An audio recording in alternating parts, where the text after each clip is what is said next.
Video like जरूर कर लीजिए और ऐसे वीडियो लगातार फ्री में पाने के लिए चैनल को तुरंत सब्सक्राइब कर लीजिए और बेल आइकन को जरूर टैप कर लीजिए ताकि आगे भी सारे वीडियो आपको मिलते रहे। यूट्यूब में फॉलो करते हैं तो प्लीज ये वाला फ्री टेलीग्राम चैनल जरूर ज्वाइन कर लीजिएगा। सारे नोटिफिकेशन सारे अपडेट यहीं पे आते हैं, ध्यान रखिएगा। सारे क्वेश्चन अटेम्प्ट करिए और स्कोर अपना तुरंत कमेंट करके बताइए कितने सही। मैं वैभव और आप लोग देख रहे हैं UPPSC best online coaching YouTube channel. दोस्तों यहाँ पर हम इंडियन हिस्ट्री के कुछ इंपॉर्टेंट पॉइंट्स को जानेंगे। आज का जो हमारा ये वाला वीडियो रहेगा जिसमें हम स्टार्टिंग करेंगे सुभाष चंद्र बोस से। ये वाला वीडियो बहुत इंपॉर्टेंट है क्योंकि अभी सुभाष चंद्र बोस करंट अफेयर्स में भी रहे थे। क्यों रहे थे ज़रा कमेंट सेक्शन में आप लोग बताइएगा। अगर आप लोग करंट अफेयर्स को रेगुलरली फॉलो कर रहे हैं तो पिछले 2 साल में करंट अफेयर्स में स्पेशली इन्होंने प्लेस बनाया था सुभाष चंद्र बोस ने।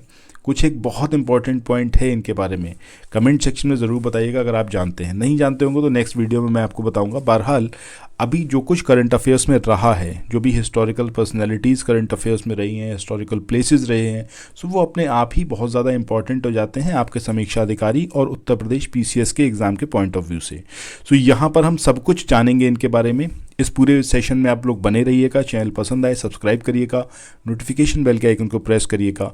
और अगर आप लोग पीसीएस 2024 की तैयारी कर रहे हैं तो मेरा सजेशन रहेगा स्टडी फॉर सिविल सर्विसेज के जो कोर्सेज हैं उसमें आप एनरोल करवाइए ताकि ये पीडीएफ आपके पास हो और मल्टीपल टाइम्स आप रिवाइज कर पाएँ। सो आइए शुरू करते हैं आज के अपने सेशन को। अब जैसा आप जानते हैं कि सुभाष चंद्र बोस, इनका जन्म कब हुआ था? 23 जनवरी 1897 1897। कहाँ पर? कटक उड़ीसा में। अच्छा, ये जो पर्टिकुलर डेट है 23 जनवरी, कमेंट सेक्शन में बताइएगा इसको किस रूप में मनाया जाता है, किस नाम से इसको अब मनाया जाता है। इनके फादर की बात करें तो फादर इनके कौन थे? जानकी नाथ बोस। माता जी की बात करें प्रभावती, ये इनकी माता जी का नाम है। पत्नी कौन थी? एमिली शिंकल, ये इनकी पत्नी थी। संतान की बात करें तो इनकी पुत्री हैं, इनका नाम है अनीता बोस। स्नातक की उपाधि इन्हें कब मिली और कौन सी यूनिवर्सिटी से? तो 1919 में, 1919 में स्नातक की उपाधि इन्होंने ग्रहण करी। कहाँ से? कलकत्ता यूनिवर्सिटी से। इसके बाद राजनीतिक गुरु की बात करें, ये क्वेश्चन पर्टिकुलरली बहुत बार पूछा गया है। तो देशबंधु चित्तरंजन दास या फिर सीआर दास इनके राजनीतिक गुरु रहे थे। आईसीएस की परीक्षा 1919 में भारतीय लोक सिविल सेवा ये इन्होंने उत्तीर्ण की थी। तो 1919 में ही ये ग्रेजुएट हुए और 1919 में ही इन्होंने आईसीएस की परीक्षा उत्तीर्ण की।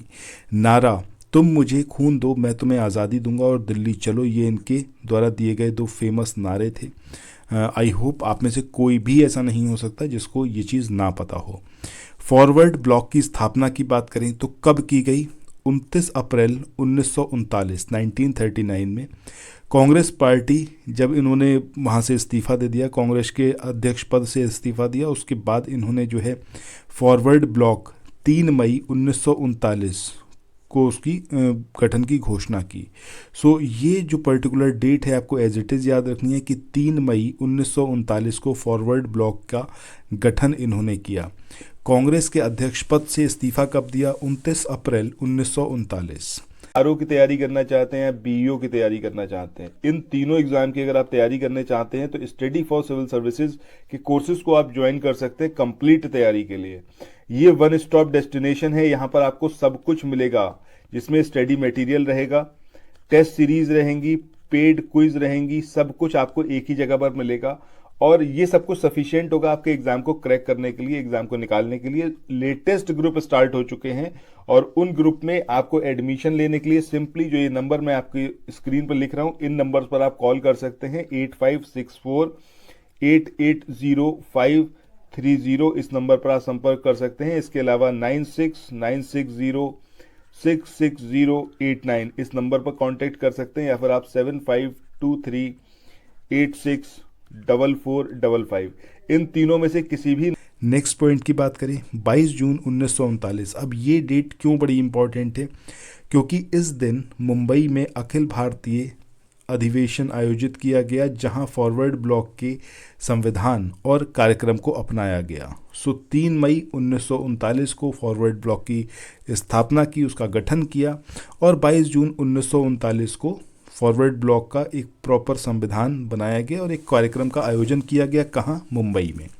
इसके बाद 18 से 22 जून 1940 की बात करें तो फॉरवर्ड ब्लॉक का जो पहला अखिल भारतीय अधिवेशन हुआ, ये वो ड्यूरेशन है। और कहाँ पर आयोजित किया गया? ये नागपुर में इसका आयोजन किया गया 1940 में। ठीक है। सो 1939 में जो फॉरवर्ड ब्लॉक का अधिवेशन हुआ वो मुंबई में हुआ। 1940 में कहाँ पर हुआ आपका?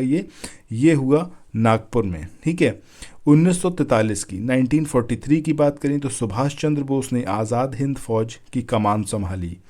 इनकी उपाधियों की बात करें, सुभाष चंद्र बोस को 1938 में भारतीय राष्ट्रीय कांग्रेस का अध्यक्ष बनने के बाद गुरुदेव रविंद्रनाथ टैगोर द्वारा शांति निकेतन में देश नायक की उपाधि दी गई। सो इन शॉर्ट बात करें तो ये जो उपाधि है देश नायक, ये किसने दी इनको? गुरुदेव रविंद्रनाथ टैगोर ने। कौन से ईयर में? 1938 को ही आप मान के चलिए, क्योंकि 1938 में जब ये भारतीय राष्ट्रीय कांग्रेस के अध्यक्ष बने उसके बाद उन्हें ये उपाधि दी गई। किसके द्वारा दी गई? रविंद्रनाथ टैगोर। महात्मा गांधी, इन्होंने सुभाष चंद्र बोस को देशभक्तों का देशभक्त कहा था। इसके बाद आगे बात करते हैं द फ्री इंडिया सेंटर। अब ये जो द फ्री इंडिया सेंटर है ये जर्मन विदेश मंत्रालय की सहायता से सुभाष चंद्र बोस ने 1941 में इसका गठन किया, इसको स्थापित किया। सो 1941 में द फ्री इंडिया सेंटर इसकी स्थापना करी जर्मन विदेश मंत्रालय की सहायता से। द फ्री इंडिया लीजन 1942 में सुभाष चंद्र बोस ने उत्तरी अफ्रीका के रोमेल में पकड़े गए भारतीय युद्धबंदियों को भर्ती कर 10,000 सैनिकों का दल गठित किया और इसी को द फ्री इंडियन लीजन कहा गया। इनके नारे की बात करें, जय हिंद। ये जो जय हिंद इनके द्वारा नारा दिया गया, ये आज भी जो हमारी फ़ौज है उसमें इसका अनुसरण किया जाता है, इसका मतलब इसका उच्चारण किया जाता है। इसके बाद आगे बढ़ते हैं। नेक्स्ट है आपका मृत्यु। 18 अगस्त 1945 को कथित तौर पर सुभाष चंद्र बोस की ताइवान में एक हवाई दुर्घटना में रहस्यमय तरीके से मृत्यु हो गई थी। सो 18 अगस्त 1945 इस डेट को इनकी डेथ मानी जाती है जिस दिन दुर्घटनाग्रस्त हुआ इनका वायुयान। इसके बाद आगे बात करते हैं सुभाष चंद्र बोस की जयंती, जो कि 23 जनवरी को मनाई जाती है। अभी स्टार्टिंग मैंने आपसे क्वेश्चन पूछा था, इसको पराक्रम दिवस के रूप में मनाया जाता है। 1921 में सुभाष चंद्र बोस ने चितरंजन दास की स्वराज पार्टी द्वारा प्रकाशित समाचार पत्र फॉरवर्ड के संपादन का कार्यभार संभाला था। सुभाष चंद्र बोस विवेकानंद की शिक्षाओं से अत्यधिक प्रभावित थे और उन्हें अपना आध्यात्मिक गुरु मानते थे। सो जहां एक तरफ जो इनके पॉलिटिकल गुरु थे या फिर राजनीतिक गुरु थे वो कौन थे? आपके चितरंजन दास। वहीं अगर हम बात करें आध्यात्मिक गुरु की तो वो विवेकानंद थे। इसके बाद आगे बढ़ें। 1921 में सुभाष चंद्र बोस को अखिल भारतीय युवा कांग्रेस का अध्यक्ष और साथ ही बंगाल राज्य का कांग्रेस का सचिव भी चुना गया था। 1925 में क्रांतिकारी आंदोलनों से संबंधित होने के कारण उन्हें मांडले जेल भेज दिया गया, जहां वह तपेदिक की बीमारी से ग्रस्त हो गए थे। नेक्स्ट पॉइंट की बात करें इनके बारे में तो सुभाष चंद्र बोस वर्ष 1938 में हरिपुरा में कांग्रेस के अध्यक्ष निर्वाचित हुए। वर्ष 1939 में त्रिपुरी में सुभाष चंद्र बोस ने गांधी जी के उम्मीदवार पट्टाभी सीतारमैया के खिलाफ फिर से अध्यक्ष पद के लिए चुनाव लड़ा और फिर जीत गए उसको।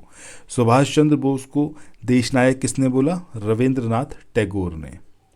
इसके बाद आगे बात करें सुभाष चंद्र बोस 1930 के जो नमक सत्याग्रह था उसमें सक्रिय रूप से उन्होंने भाग लिया था और 1931 में सविनय अवज्ञा आंदोलन के निलंबन तथा गांधी इरविन समझौते पर हस्ताक्षर करने का इन्होंने विरोध किया था।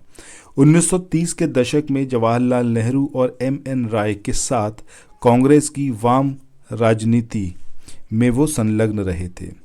जुलाई 1943 में जर्मनी से जापान नियंत्रित सिंगापुर पहुंचे और वहां उन्होंने अपना प्रसिद्ध नारा दिल्ली चलो इसको जारी किया और 21 अक्टूबर 1943 को आज़ाद हिंद सरकार तथा भारतीय राष्ट्रीय सेना के गठन की घोषणा की।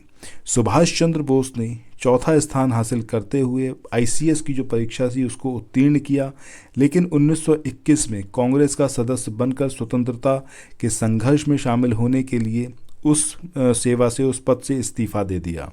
राजनीतिक गुरु की बात अभी हमने करी है, कौन से? चितरंजन दास। 1923 में कलकत्ता के मेयर ये बने थे। मार्च 1940 में बोस ने रामगढ़ में एक समझौता विरोधी सम्मेलन आयोजित किया। और यह फॉरवर्ड ब्लॉक और किसान सभा का संयुक्त प्रयास था। सुभाष चंद्र बोस को जुलाई में गिरफ्तार किया गया और जब उन्होंने विरोध किया और कलकत्ता के हॉलवेल के लिए प्रस्तावित स्मारक के खिलाफ सत्याग्रह शुरू करने का प्रयास किया। दिसंबर 1940 में भूख हड़ताल के बाद उन्हें जेल से रिहा कर दिया गया और नज़रबंद कर दिया गया। जनवरी 1941 में यह अफवाह फैली कि सुभाष भाग गए हैं।